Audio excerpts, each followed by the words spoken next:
بسم الله الرحمن الرحيم. السلام عليكم ورحمة الله وبركاته. كسو دوادا جوب سكيلز وجمعو كسو دوادا برامجكي حوكتا حرفضاها. برامجك حوكتا حرفضاها واتضواد لا جمعو والبعض كدا وتان جنركا جوب سكيلز. تضواد كانوا وحن كسو قادان دونا دو ألا يراهدو توب 10 soft skills. tobanka xirfadood ee ugu sareeyo xirfadaha loo yaqaano soft skills. xirfadahan oo muhiim u ah in ay ka muuqdaan CV-gaada ama ay ku jiraan warqadda dokumentiga codsiga shaqo ee aad mar walba u dirsato kambaniga aad doonayso inaad shaqo ka hesho. sidoo kale haddii aad leedahay kambani ama shirkadna waxaa xirfadahani ku kontrooli kartaa dadka soo apply gareynaya ama soo codsanayo kambanigaada si aad u hubiso in ay leeyihiin xirfadahan loo yaqaano soft skills. waxaan halkan kugu soo gudbin doonaa 10 xirfadood kuwaasoo muhiim u ah inuu qof walba leeyahay. haddaba aanu eegno xirfadda ugu horeyso waxa ay noqonayso. korintaan mu gudagalin xirfadda koowaad waxaan idin la wadaagi doonaa farqiga u dhaxeeyo soft skills iyo hard skills. waxaa jira laba xirfadood oo waaweyn kuwaasoo loo kala yaqaano soft skills iyo hard skills. haddaba maxay tahay hard skills iyo farqiga u dhaxeeya labadooda? hard skills waxaan leenahay waa xirfadaha technicalka ah ee gacanta laga qabto kuwaasoo lagu helo ama qofka uu ku heli karo inuu barto ama inuu tababar iyo khibrad uu ku soo qaatay. xirfadahaas waxaa ka mid ah xirfadaha loo yaqaano machinery skills ama xirfadaha mishiinada iyo waxyaabaha makaanikada la xiriira. haddii ay ahaan lahayd korontada, qalabka maxaa la yiraahdaa baabuurta iyo waxyaabaha la halmaala. sidoo kaleeto xirfadahani hard skills waxaa ka mid ah xirfadaha loo yaqaano software skills. dadka software developerska ah ee softwarada abuura ayaa ka mid ah xirfadaha loo yaqaano hard skills. sidoo kale waxaa ka mid ah xirfadaha loo yaqaano toolska waxaa ka mid ah xirfadaha google-ka oo kaleeto ama youtube-ka oo kaleeto. xirfadahaas dadka ku shaqaystana iyadan xirfadaha waxay ka mid tahay loo yaqaano hard skills. xirfadaha kale ee muhiimka ee hard skills waxaa ka mid ah coding languageska. dadka barta codingka ama waxa loo yaqaano programyada luqadaha programinta lagu sameeyo sida C++ iyo Java iyo waxyaabaha la midka ah. xirfadaha kaleeto ee ka midka ah waxa loo yaqaano hard skillska waxaa ka mid ah xisaabaadka iyo accountingka iyo bookkeepingka iyo waxyaabaha la midka ah ee la xiriira waxyaabaha u baahan shaqo gacanta laga qabanayo. dhammaan waxyaabahan waxaa loo yaqaanaa hard skills. haddaba aan u soo laabano mowduuceena maanta ee soft skills. soft skills waxaan ku qeexaynaa waa xirfadaha u baahan fikirka iyo xirfadaha u baahan in qofka dabeecadihiisa iyo la qabsiga shaqada iyo waxyaabaha la xiriira ayay inta badan ka hadashaa xirfadaha loo yaqaano soft skills. xirfadda koowaad waxaa loo yaqaanaa effective communication. effective communication waa xirfad aada muhiim u ah taasoo shaqadeedu tahay in aad dadka ula xiriiri karto qaab waxtar leh. maadaama qof aad xiriir la sameynayso waa inaad ku fiican tahay xirfadda loo yaqaano effective communication. how to communicate with the people. sidee dadka ula xiriiri kartaa?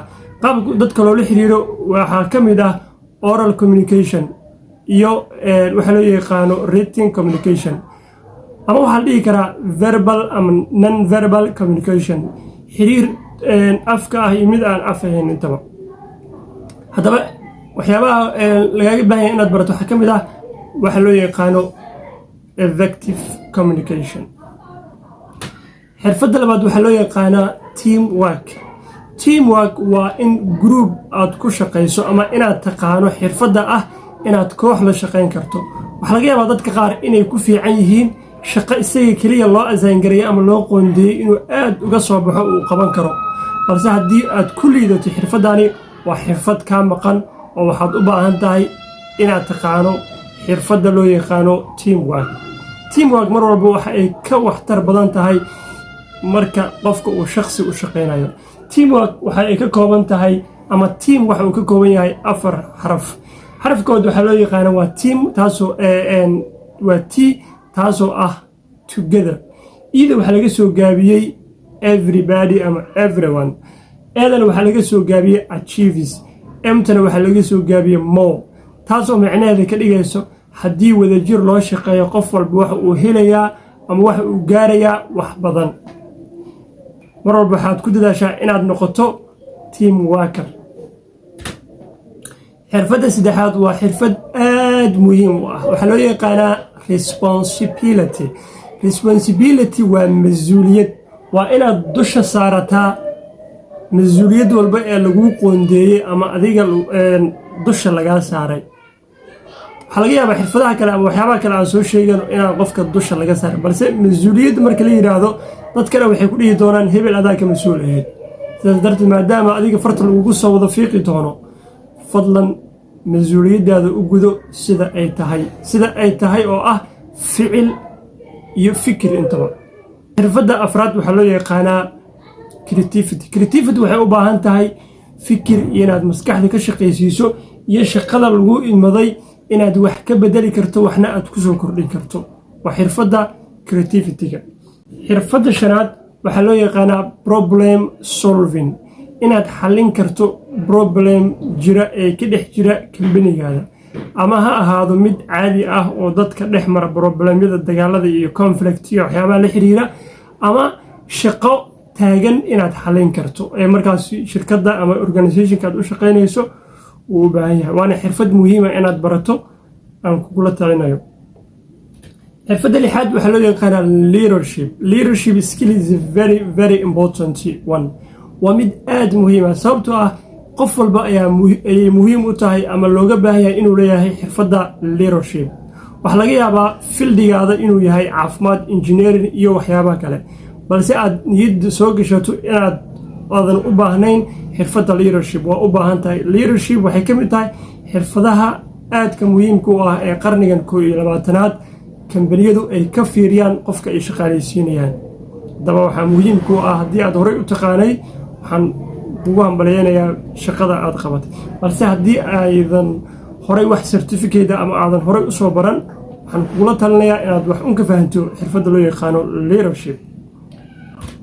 xirfadda toddobaad waxaa loo yaqaanaa extrovert. Extrovert means extroversion waa qof furfuran, dadka dhexgeli kara, hal abuur leh, wax ku soo kordhin kara inaad tahay. waa qof bashaasha inaad tahay, qof war badan oo dadka wax ka dhaadhicin kara inaad tahay. extrovert waxaa ka soo horjeedo introvert.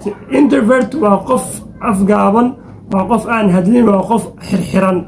marka mar walba ha noqonin introvert ee waxaad noqotaa extrovert ama extroversion wax loo yaqaano. qodobka sideedaad ee xirfadda ka mid ah xirfadaha 10ka maanta halkan kusoo gudbinayna waxaa ka mid ah xirfadda loo yaqaano people skills. Interpersonal skills ayaa mararka qaar la dhahaa. xirfaddani waxay ka hadashaa how to deal with the people. sidee dadka ula tacaamulay, sidee dadka ula falgalaysaa, sidee dadka maxaa la yidhaahdaa ula dhaqmaysaa. dadku waxay jecel yihiin in si wanaagsan loola dhaqmo. saas darteed mar walba waxaad ku dadaashaa inaad barato sida dadka loola macaamilo. adigu waxaad jeceshahay in dadka ay kula macaamilaan sida ugu wanaagsan ee qof loola macaamilo. sidaas darteed dadka ula macaamil sida ugu wanaagsan ee adigu aad jeclaan lahayd in lagula macaamilo. taas ayaa waxaa loo yaqaanaa people skills. xirfadda dadka, xirfadda la macaamilka dadka. xirfadda sagaalaad waxaa loo yaqaanaa openness. xirfaddan waxa ay ka agdhowdahay xirfaddii aan hore usoo qaadanay ee loo yaqaano extroversion, balse waxay kaga duwan tahay. extroversion waa qof furfuran, balse kan wuxuu kaga duwan yahay openness. xirfadda openness skill waa xirfad lagaaga baahan yahay inaad tahay open your mind. waa inaad maskaxdaada furtaa, waa in maskaxdaada ay wax walba uu gali karo, waa in wax walba oo kambanigaada lagu soo kordhiyo ama maxaa la yidhaahdaa shaqadaada la xiriirto waa inaad fahmi karto. waa in xitaa aad fahmi karto waxa loo yaqaano body language, oo qofka haddii gacanta uu lagala hadlo ama maamulahaada ama madaxdaada ama customarka uu indhaha kaala hadlo inaad aad macnaha qof furfuran oo fahmi kara inaad tahay. qodobka ugu dambeeya aan kusoo gabagabeynaya waxay tahay adaptability. Adaptability waa la qabsi, waa inaad la qabsan karta environment kasta ee shaqadaadu ay gasho. haddii ahaan lahayd waxyaabaha digitalka ah ee tiknolojiyadda la xiriirta haddii shaqadu ay kaa gasho waa inaad fahmi karto aad faraha la geli kartaa. haddii meelaha caadiga ama ereyada kale environmentiga shaqadu ay kaa gasho goobo aadan weligaa tagin haddii ama gobol ay noqoto ama meel kale ay noqotoba waa inaad fahmi kartaa oo mar walba adapted la noqotaa ama aad la qabsataa anywhere kambanigaada ama shaqadaadu ay u guurto. taas ayaa waxaa loo yaqaanaa adaptability. guud ahaan 10kii xirfadood ee aan ku soo sheegaynay ama aan ku falanqaynaynay barnaamijkeena xogta xirfadaha intaas ayaan ku soo koobayaa.